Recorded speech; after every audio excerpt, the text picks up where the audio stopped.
Então essa é a solução do exercício 3 de redistribuição de recursos. Aqui ele pede, para abrir o arquivo anterior, que é o exercício de revisão 2, já está aberto. E eu já abri esse exercício mantendo ainda aqueles 5 dias decorridos, aquilo que a gente tinha resolvido no último exercício, para evitar a superalocação. Eu queria falar um pouquinho mais sobre isso antes, então vamos lá. Eu vou abrir aqui a janela Detalhes, eu vou em Exibir, Detalhes, e aqui aparece então na tarefa H o Pedro trabalhando 60 horas. Por que 60 horas? Ora, se são 5 dias corridos, lembrem que é trabalho de 24 horas por dia. 5 vezes 24 daria 120 horas no total, se o Pedro estivesse trabalhando 100%. Mas como ele está trabalhando 50%, então ele está trabalhando 60 horas no total. Mas como são apenas 5 dias, ele está trabalhando em média 12 horas por dia, o que é bem acima das 8 horas do calendário dele. Por isso que o Pedro está superalocado.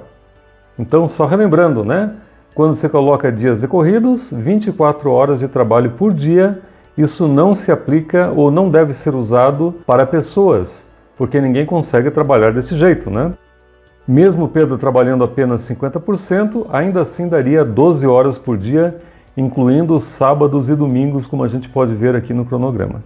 Então não é uma boa solução para o projeto. Vamos deixar então 5 dias úteis normal e resolver essa primeira superalocação aqui.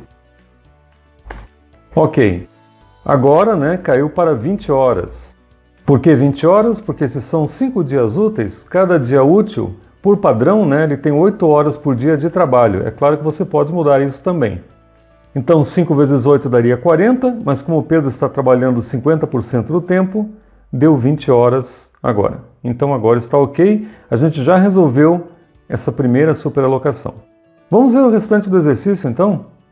Ele fala, tente fazer uma redistribuição automática de recursos usando as seguintes opções. Então nós vamos lá na opção Recurso, Opções de nivelamento. E vamos ver o enunciado de novo do projeto, Tente fazer uma redistribuição automática de recursos usando as seguintes opções. Manual, já está aqui, Teria automático e manual, manual, ok. Base diária, em uma base, diariamente, então está ok. Limpar nivelamentos anteriores, já está marcado. Redistribuir o projeto inteiro. Nivelar o projeto inteiro, já está ok. Redistribuição padrão, já está com a redistribuição padrão, perfeito.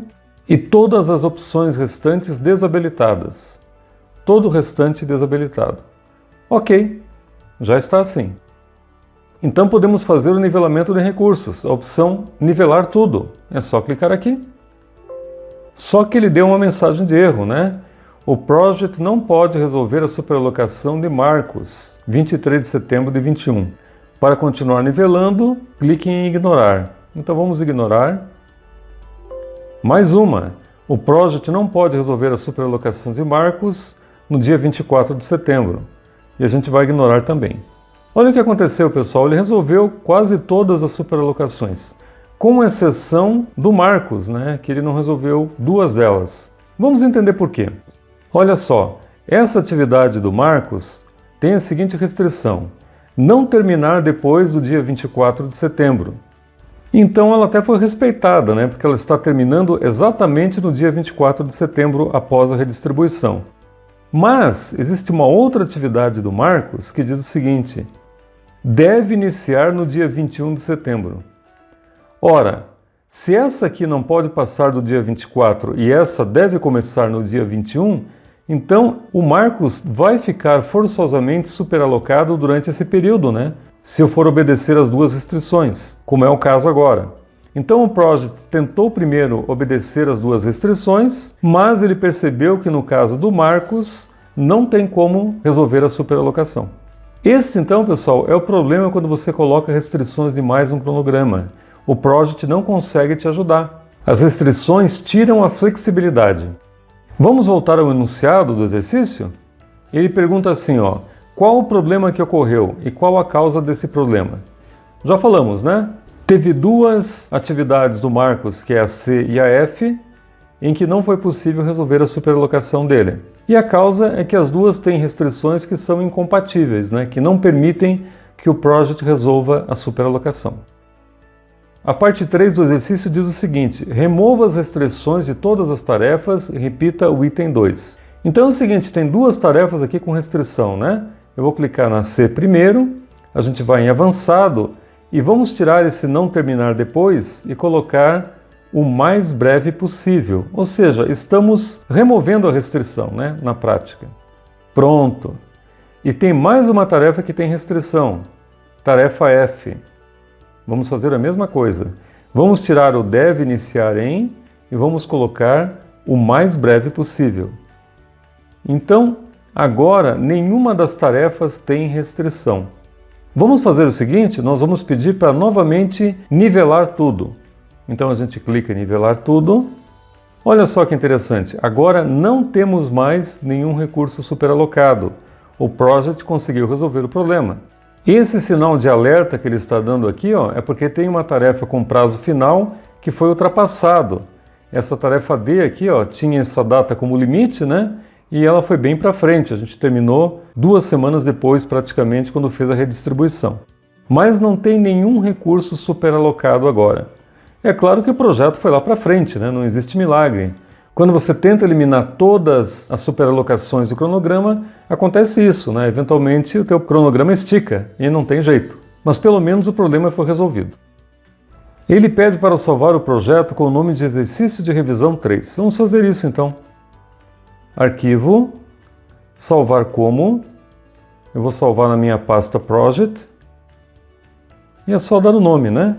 Exercício de revisão 3. Vamos usar o mesmo nome que ele sugeriu.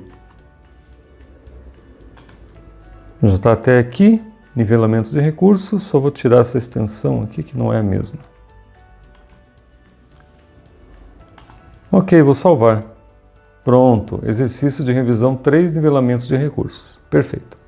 Voltando ao enunciado, responda, restaram ainda recursos superalocados? Não, agora não mais, né? Não tem nenhum recurso superalocado.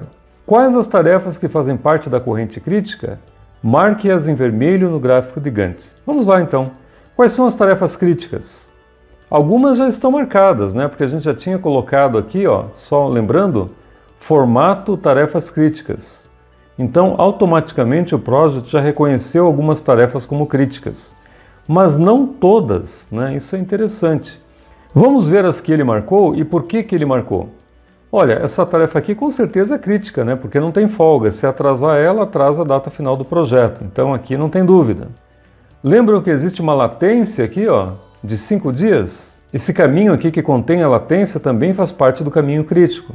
Note que essa tarefa é amarrada com uma tarefa resumo, que é essa tarefa resumo 1, né? E quem determina a data final da tarefa resumo 1? Essa tarefa maior aqui, ó, a tarefa E. Então, essa tarefa faz parte do caminho crítico. Mas essa tarefa E está amarrada ao início dessa tarefa D aqui, ó. Logo, a tarefa D também é parte do caminho crítico. A tarefa C também é caminho crítico, porque não tem folga da C para D, né?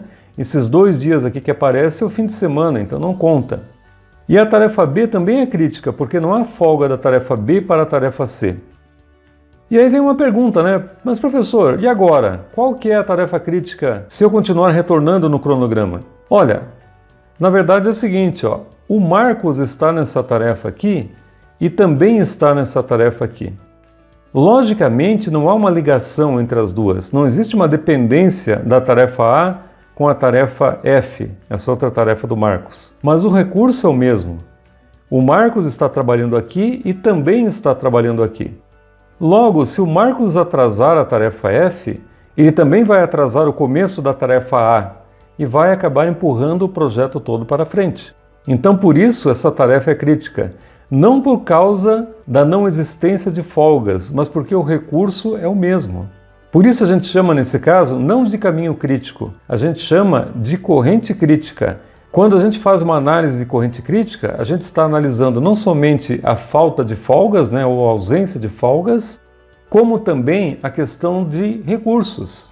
Então, nesse caso, não é que não exista folga, né? Até existe uma boa folga nessa tarefa aqui, ó. mas o recurso que vai executar é o mesmo, é o Marcos, tanto aqui quanto ali. Portanto, se ele atrasa aqui, atrasa a próxima tarefa e atrasa o projeto inteiro. Então eu vou clicar nessa tarefa com o botão direito, vou formatar a barra e eu vou pintá-la de vermelho também, para indicar que ela é uma tarefa crítica. Ficou até numa cor um pouco mais forte, né? É bom para a gente diferenciar daquilo que o project pintou de vermelho e aquilo que a gente fez manualmente. E aí qual seria a próxima tarefa crítica? Bom, dá para deduzir que seria também essa tarefa aqui, ó. Mas por que, professor? Qual é a relação? Essa tarefa não tem uma folga bem grande? Tem, mas da mesma maneira, ó, é o Pedro que está trabalhando nessa tarefa junto com a Ana. Mas o Pedro também está trabalhando aqui embaixo junto com o Marcos. Se essa tarefa aqui atrasar, vai impactar essa tarefa aqui, que vai impactar essa tarefa e vai empurrar o projeto todo para frente. Então, essa tarefa aqui, não por uma questão de folga, mas por uma questão do recurso Pedro, ela também é considerada crítica. Eu vou pintar também de vermelho. Clico com o botão direito, formatar barra, cor vermelha. Então, curiosamente, nesse cronograma, quase todo ele é crítico. Ficou apenas uma tarefa de fora, né, que não faz parte da corrente crítica. Todas as outras fazem parte da corrente crítica. Notem que o project identifica automaticamente as tarefas do caminho crítico, mas ele não é capaz de identificar automaticamente as tarefas da corrente crítica. Ou seja, ele não faz essa análise com base nos recursos. Aí você tem que achar manualmente. Voltando ao enunciado do problema, ele pergunta, né? Quais as tarefas que fazem parte da corrente crítica? Já fizemos, né? Marque-as em vermelho no gráfico gigante. Também já fizemos. Então esta é a solução do exercício, pessoal, que mostra como você pode fazer um nivelamento de recurso automático, alterando as opções de nivelamento conforme solicitado pelo exercício. Ok? Espero que tenha esclarecido bastante coisa e tenha servido para reforçar aquilo que você já tinha aprendido. Um grande abraço e até a próxima!